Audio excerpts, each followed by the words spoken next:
Again. Allrounder অনেক ধরনের হতে পারে। কেউ ব্যাটিং বোলিং দুই বিভাগে সমান তালে ভালো করেন, কেউ একটিতে বেশি, কেউ আরেকটিতে কম।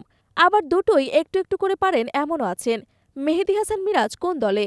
ওয়ানডে ও টেস্টে মিরাজ পরিপূর্ণ অলরাউন্ডার, সেটার প্রমাণ অনেকবারই দেখা গেছে। কিন্তু টি-20তে এ জায়গায় মিরাজের অলরাউন্ড সত্তায় একটু যেন কমতি আছে। অন্তত আন্তর্জাতিক ক্যারিয়ার সেটাই বলছে। সব মিলিয়ে বিপিএলও কিন্তু তাই। কিন্তু ক্যারিয়ারের এ পর্যায়ে মিরাজ যেন সংস্করণের দিক থেকে অলরাউন্ডার হয়ে উঠেছে, যার প্রমাণ এবারের বিপিএল।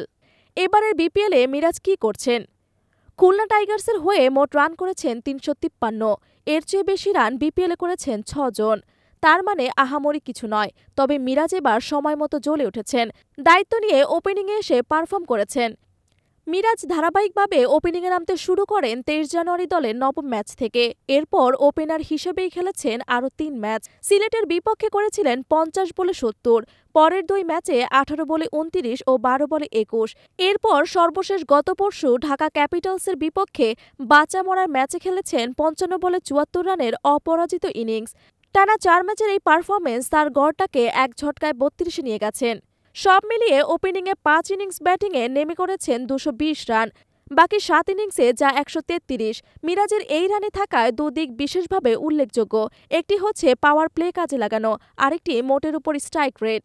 ওপেনার হিসেবে খেলা ৫ ম্যাচে মিরাজের স্ট্রাইক রেট ছিল এমন: ২০০, ১৪০, ১৬১.১১, ১৭৫ ও ১৩৪.৫৪। এমন ব্যাটিংয়ের পাশাপাশি ডানহাতি অফ স্পিনেও ১০ উইকেট হয়ে গেছে মিরাজের।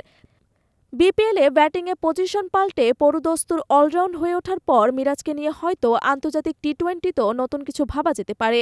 পরিসংখ্যানও কিন্তু পক্ষেই আছে। মিরাজ নিজের সমস্যার সমাধান এবার বিপিএলে নিজেই দেওয়ার চেষ্টা করছেন। ওপেনিং করছেন, সফলও হচ্ছেন। বাংলাদেশ দলও কিন্তু ওপেনার মিরাজকে দিয়ে চেষ্টা করেছিল। ২০২২ এশিয়া কাপে ৪ ম্যাচের সেই পরীক্ষা নিরীক্ষায় দুটিতে ৩৫-এর ওপরও রান করেছিলেন মিরাজ, কিন্তু ধারাবাহিকতা রক্ষা হয়নি। এবার বিপিএলের ওপেনিংয়ে থিতু হওয়ার মাধ্যমে কি সামনের জাতীয় দলেও একই পজিশনের জন্য বিবেচিত হবেন মিরাজ?